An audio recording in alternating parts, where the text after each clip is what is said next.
Intinya bahwa ingat kematian itu supaya kita lebih dekat dengan Allah Subhanahu wa taala dan tidak terlupakan dengan dunia.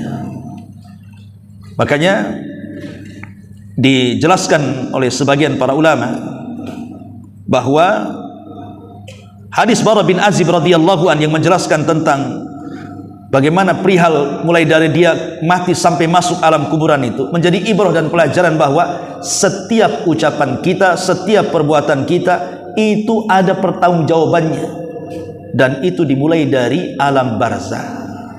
Kalau kita bisa selamat di alam ini, maka akan selamat setelahnya.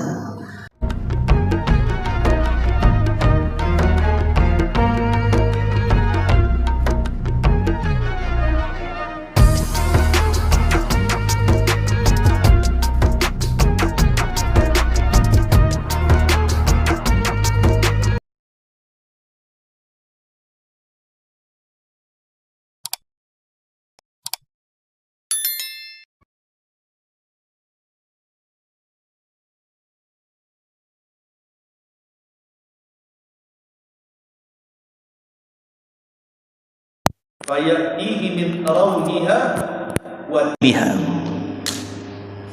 Ma'asyiral muslimin yang dimuliakan Allah Subhanahu wa taala. Nabi SAW mengatakan, maka akan didatangkan kepadanya harum-haruman dan bau-bauan dari sorga ke dalam kuburnya. Kemudian yang nomor 10, Allah akan datangkan kepadanya orang yang akan menemani kuburnya. Jadi tiba-tiba ketika kita sedang sendirian dalam kubur itu, datang orang yang sangat tampan sekali.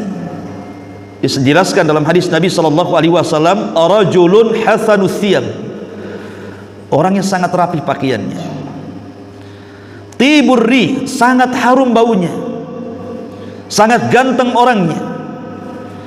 Kemudian tiba-tiba dia mengatakan, abshir billadhi yasurruk, abshir billadhi yasurruk, bergembiralah dengan kesenanganmu wahai fulan.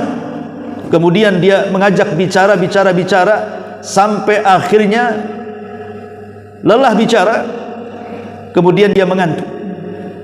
Maka orang ini mengatakan, nim naumatal arush, tidurlah seperti layaknya engkau tidur pengantin baru. Coba orang kalau belum pernah menikah, tiba-tiba ingin menikah. Tujuan menikah itu kan malam pertama. Terkadang malam pertama ini kalau suami istri tidur, itu sudah nggak kenal siapa-siapa tuh di sekitarnya. Dari sini kita tahu bahwa seorang mukmin apabila dimatikan oleh Allah dan dimasukkan ke dalam kuburan itu, maka dia tidak akan sadar dengan berlalunya waktu. Apa kita tahu kiamat kapan coba? 100 tahun lagi kiamat? Belum tentu. 1000 tahun lagi kiamat? Belum tentu. Yang kemarin meramal kiamat Ramadan saja nggak jadi. Ya. Katanya ada asap hitam di bulan Ramadan tanggal 15. Tak ada pun asap itu datang. Siapa yang tahu kiamat dibangkitkan coba? Bisa 100 tahun lagi, 200 tahun lagi, 1000 tahun lagi, 2000 tahun lagi. Wallahu alam, kita tidak tahu kiamat itu kapan. Tapi seorang mukmin apabila dia kemudian diwafatkan, kemudian ditemani oleh orang yang sangat baik sekali, tiba-tiba mengantuk dan disuruh untuk tidur seperti pengantin baru, maka dia pun tidur dan tidak akan terbangun kecuali kiamat dibangkitkan. Baru kalau ada perintah bahwa Israfil akan meniupkan sangkakala, maka orang yang baik ini akan membangunkan, bangun, kiamat mau datang. Maka dia mengatakan, ya Allah, kalau begitu cepatkan kiamat supaya aku ingin kembali kepada harta dan keluargaku, katanya. Coba bayangkan, ini nikmatnya seorang mukmin tidak merasakan bimururil waktu, dengan berjalannya waktu nggak dirasakan sama dia. Seperti kisahnya siapa? Ashabul Kahfi. Ashabul Kahfi itu ditidurkan 309 tahun, 3 abad lebih. Ketika dia masuk ke dalam gua, mereka dalam kondisi takut, dan takutnya luar biasa karena mereka menjadi buronan kerajaan Romawi. Karena mereka tidak mau menyembah berhala, kemudian dikejar sampai sembunyi di gua. Setelah masuk ke dalam gua, Allah tidurkan selama 3 abad lebih, 309 tahun. baru dia terbangun tersadar. Rupanya raja zalim yang selama ini mencari-cari mereka untuk menangkap dan membunuhnya sudah tidak ada lagi. Ketika terbangun rupanya rajanya sudah beriman. Setelah 309 tahun itu mereka bangun, rupanya rajanya berbeda dengan raja yang dulu sebelum mereka masuk ke dalam gua. Dari sini ada kaidah para ulama bahwa melawan musuh itu tidak perlu dengan fisik, cukup tidur saja. Ashabul Kahfi tidur, kalah musuhnya. Tahu-tahu bangun rajanya sudah mati, datang pula raja baru. Jadi kalau seandainya ibu-ibu di belakang gitu ya, ada musuh tetangganya yang suka ngomel, suka gibah, suka nyakiti, suka bully, jangan dihadapi, Bu. Hadapi dengan tidur. Nanti itu capek sendiri dia. Doakan sariawan aja biar diam ngomong. Jadi Ashabul Kahfi tidur, tahu-tahu bangun, tidak sadar sudah sekian ratus tahun kan gitu. Lah orang-orang yang di kuburan itu ketika dia tidur seperti malam pengantin baru, maka dia tidak akan ingat berapa lama dia tinggal di kuburan itu. Tahu-tahu bangun kiamat dibangkitkan. Subhanallah, ini nikmat. Nikmat dari Allah Subhanahu wa taala, tidak merasakan lamanya waktu dalam kuburan itu. Padahal orang tinggal di kuburan itu jauh lebih lama dibandingkan orang tinggal di atas kubur. Kita ini tinggal di atas kuburan itu berkisar 60 sampai 70 tahun saja. Lewat 70 tahun itu sedikit. Pasti mati itu. Makanya kita lihat dari obrolan anak-anak 10 tahun, anak-anak 20 tahun, obrolannya tidak ada cerita mendekat-dekat kematian itu. Karena nggak ada usia-usia 20 tahun cerita asam urat, cerita kolesterol, nggak ada. Cerita-cerita penyakit itu kalau sudah 40 tahun ketemu kawannya baru cerita penyakit itu. Sakit pinggang lah, sakit ini, itu sudah dekat-dekat tuh. 60 tahun cerita rumah sakit, 70 tahun cerita dokter, 70 tahun cerita keranda, mati dia. Artinya bahwa orang yang hidup di atas bumi itu, kata Nabi SAW, a'maru ummati bainas sittina wa sab'in. Usia umatku itu berkisar 60 sampai 70 tahun saja. Kalaupun lewat dari 70 tahun itu sedikit.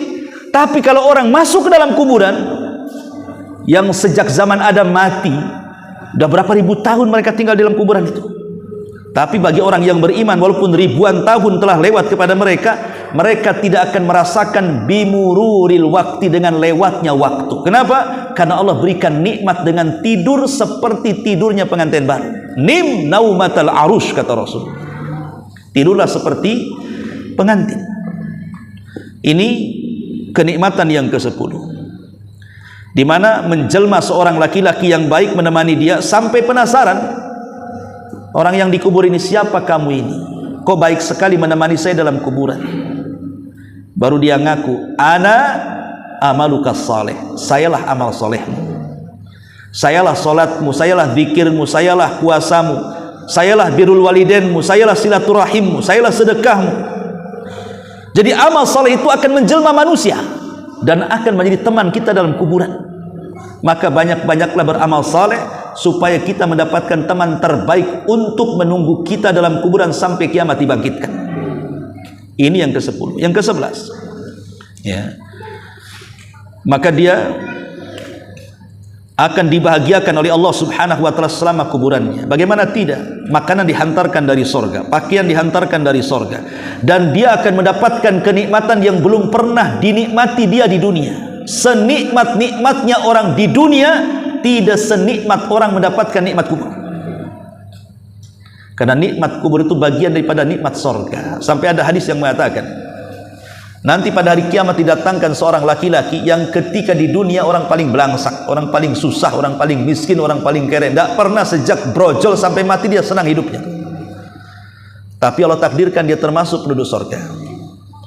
Dihadapkan orang ini kepada Allah, tiba-tiba oleh Allah dicelupkan satu celupan ke sorga, diangkat lagi. Kemudian Allah mengatakan, hal marra bika min adzabin qat ya fulan.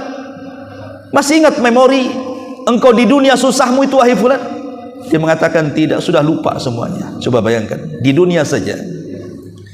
Kalau kita pernah susah kemudian kaya, ketika kita sudah jadi kaya, kita masih ingat masa-masa miskin kita. Itu di dunia tuh. Kita ini sudah kaya, dulunya miskin, susah, tiba-tiba jadi kaya gitu. Ketika masa kaya kita masih mengingatlah masa-masa miskin kita kan.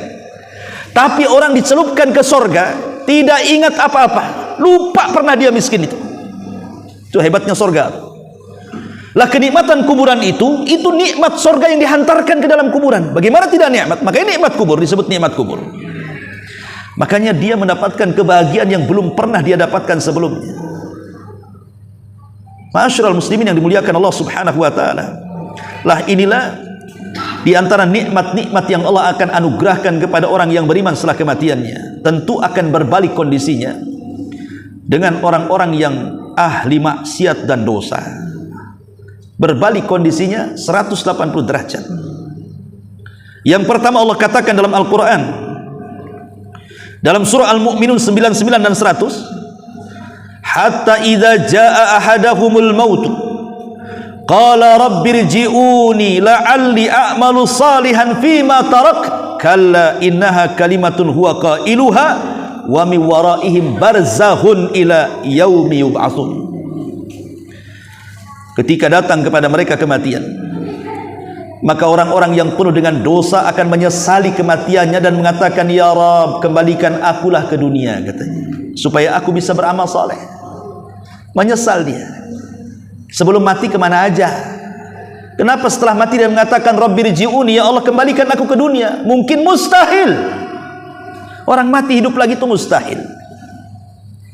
Dan jangan percaya juga hantu-hantu yang gentayangan itu jelmaan daripada orang mati. Islam mengajarkan orang mati tidak mungkin gentayangan. Yang gentayangan itu setannya, jin korinnya. Orangnya tidak mungkin kembali ke dunia. Kalau dia mendapatkan nikmat, ngapain gentayangan? Bagus dia mendapatkan nikmat dalam kuburan. Kalau dia mendapatkan azab, sibuk disiksa, ngapain gentayangan? Ditarik lagi malaikat, kau mau kemana, katanya. Waktumu disiksa. Nggak ada orang mati jadi hantu. Itu kan akidahnya orang-orang luar, bukan orang Islam. Islam meyakini adanya hantu itulah jin. Bisa saja jin korinnya yang kemudian terbang ke sana kemari. Tapi yang jelas bahwa kematian orang yang berdosa, maka akan dipersulit kematiannya.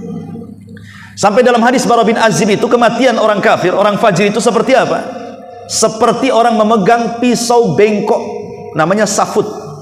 Dalam hadis itu disebut safut. Safut itu pisaunya bengkok kayak celurit gini, ya. Kemudian didatangkan kambing wol yang belum dicukur. Tahu kan kambing wol, kambing Australia itu, sampai bulunya bisa 2 jengkal itu, ya. Kemudian pisau yang bengkok itu dimasukkan ke dalam bulu-bulu wol, kemudian disiram, kemudian lengket dengan pisau, kemudian pisau ditarik dengan paksa. Kira-kira bulu-bulu kambing wol nggak pretel tuh, pasti akan runtuh, akan rontok dengan pisau-pisau yang berbentuk celurit itu. Itulah kematian seorang kafir, fajir, fasik yang banyak dosanya.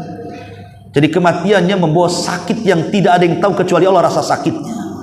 Rasanya persendian tulang ini remek dan rapuh semuanya. Dan dia akan menjerit-menjerit kepada siapa? Minta pertolongan kepada siapa? Siapa yang bisa melawan malakul maut? Satu malaikat tidak bisa dikalahkan. Walaupun satu dunia manusia berkumpul, walaupun satu dunia jinnya berkumpul, kemudian berkoalisi itu jin dan manusia melawan malaikat maut, tidak akan bisa. Satu-satunya malaikat yang tidak bisa dilawan itu malakul maut. Siapa yang bisa melawan malakul maut? Tidak bisa. Pakai apa ngelawannya? Sampai ada seorang raja dikisahkan, raja ini sangat sombong sekali, congkak, sombong, merasa raja gitu. Berjalan dengan anak buahnya di belakang, tiba-tiba di tengah jalan dihadang orang. Rupanya orang itu jelmaan malakul maut, dan mengatakan, hei raja, turun kamu. Ya, kata sang raja, siapa kamu? Dengan sombongnya dia mengatakan, siapa kamu? Kenapa kau halangi jalan? Maka dia mengatakan, saya malakul maut. Langsung menggigit raja itu, dan seketika itu dia mati, dicabut nyawanya. Sama dengan kisahnya Nabi Sulaiman ketika ngobrol dengan menterinya dalam sebuah ruangan. Tiba-tiba pintunya diketuk. Setelah dibuka, rupanya orang yang menakutkan menatap sang menteri tadi. Kemudian berbincang-bincang dengan Nabi Sulaiman. Habis itu dia pergi. Setelah Nabi Sulaiman menghadap menterinya, kata menterinya, siapa itu wahai Nabi Allah? Kata Nabi Allah Sulaiman, dia adalah malakul maut. Sekarang dia cari korban. Karena dia sempat menatap dirinya, maka menteri ketakutan, jangan-jangan aku pula korbannya. Karena dia sebelum pergi dia menatap aku, katanya.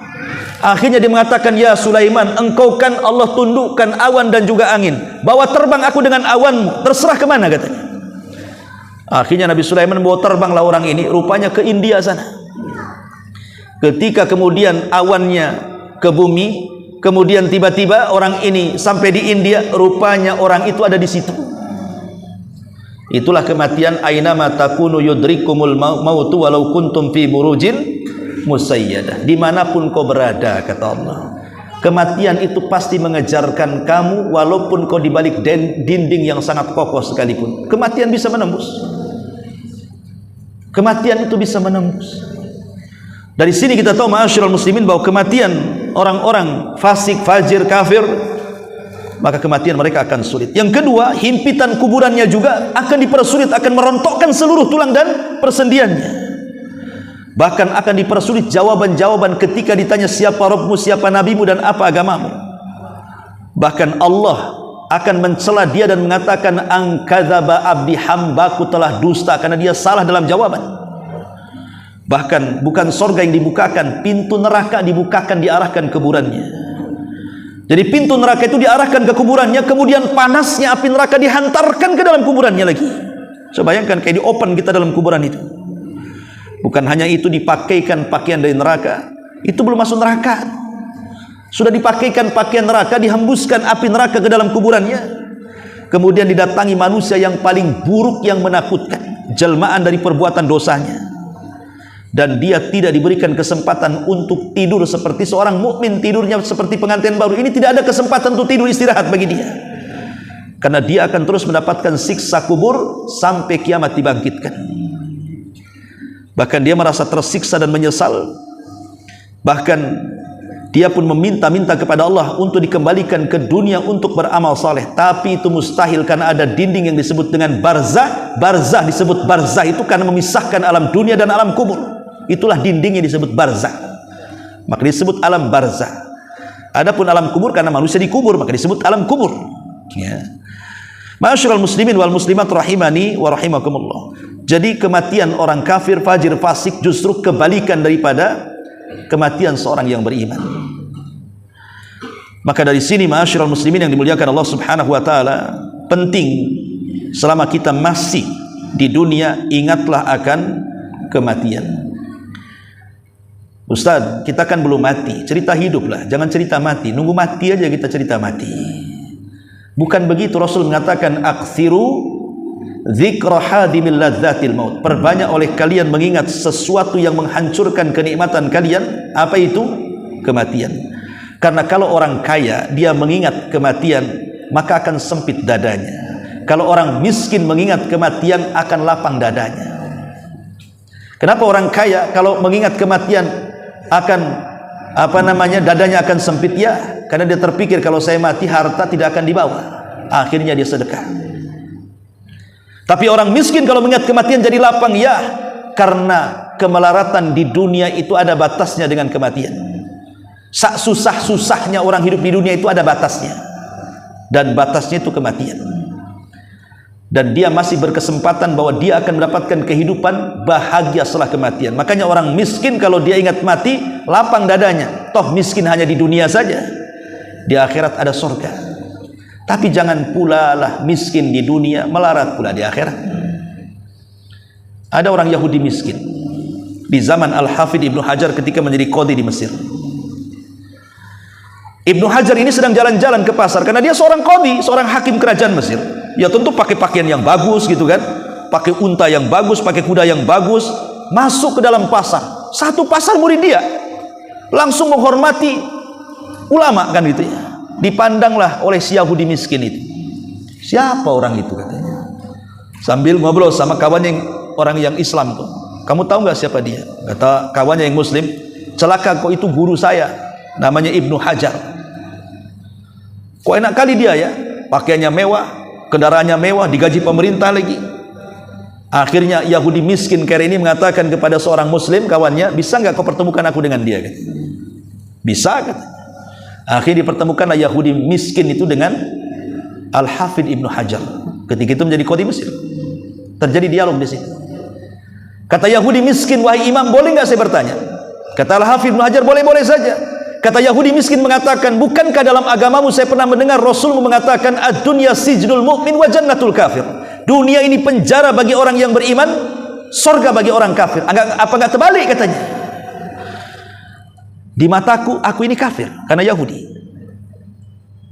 Kau bilang nabimu bahwa dunia ini surga bagi orang kafir. Mana ada surga bagi orang kafir? Aku ini hidupnya belangsak, enggak ada surga-surganya katanya. Tapi engkau seorang mukmin yang dikatakan penjara bagi orang mukmin, mana kau di penjara? Kau enak, kau bajunya bagus, kendaraanmu bagus, digaji pemerintah, kau dihormati orang, mana ada penjara bagimu katanya. Apa jawaban Al-Hafidz Ibnu Hajar kepada Yahudi kere ini? Kata Al-Hafidz Ibnu Hajar, "Heh Yahudi, aku walaupun seperti ini, bajuku bagus, digaji pemerintah, kendaraanku bagus, aku masih terpenjara dengan kewajiban-kewajiban Allah. Aku belum bisa merdeka. Aku masih harus tetap sholat, tetap puasa, tetap zakat, tetap haji, tetap melakukan ibadah. Mana ada aku istirahat? Sekaya apapun orang harus sholat. Seenak apapun orang tidak boleh meninggalkan kewajiban. Makanya saya masih terpenjara. Tapi engkau wahai Yahudi masih untung kau di dunia.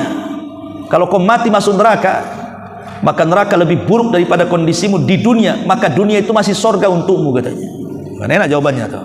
Ya.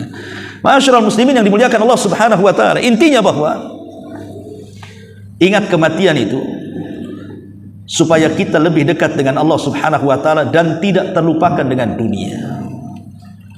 Makanya dijelaskan oleh sebagian para ulama bahwa hadis Bara bin Azib radhiyallahu an yang menjelaskan tentang bagaimana perihal mulai dari dia mati sampai masuk alam kuburan itu menjadi ibrah dan pelajaran bahwa setiap ucapan kita, setiap perbuatan kita itu ada pertanggungjawabannya, dan itu dimulai dari alam barzah. Kalau kita bisa selamat di alam ini, maka akan selamat setelahnya.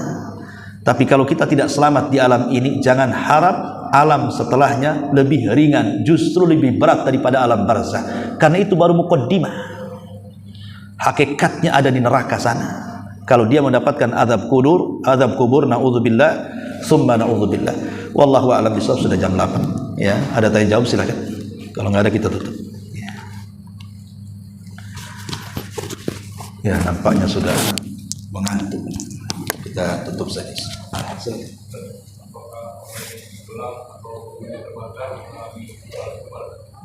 Orang yang tenggelam azab kubur, nikmat kubur. Iya, alhamdulillah. Orang yang tenggelam atau orang yang jasadnya hilang di hutan tidak sempat dikuburkan, atau orang yang dimakan ikan akhirnya di perut ikan, atau orang yang dimakan harimau akhirnya di perut harimau, dimakan ular sawah dan begitu seterusnya. Apa mereka terhindar dari peristiwa-peristiwa kubur? Tidak. Mereka tetap akan mendapatkan peristiwa-peristiwa itu. Karena alam kubur itu istilah ulama, tidak ada nasnya. Ulama yang mengistilahkan adanya alam kubur karena umumnya manusia itu dikubur. Tapi bahasa Quran itu disebut barzah. Barzah itu semata-mata ruh tercabut dari jasad langsung terdinding antara dunia dan alam kubur. Semata-mata ruh kita keluar, entah kematian itu satu, sebabnya banyak. Kematian kan satu, dicabutnya nyawa dari badan, itulah kematian, cuma satu. Dicabut ruh, itulah kematian. Tapi sebabnya banyak. Ada yang ditabrak sebabnya, ada yang jatuh sebabnya, ada yang tenggelam sebabnya, ada yang dibunuh, ada yang makan racun, ada yang diracun. Sebab kematian banyak, tapi kematian satu, dicabutnya ruh. Ketika semata-mata ruh aja terpisah dengan badan, langsung di situ ada dinding. Lah dinding itu disebut barzah namanya. Berarti sudah pindah alam istilah kita. Kalau orang mati itu sudah pindah alam namanya.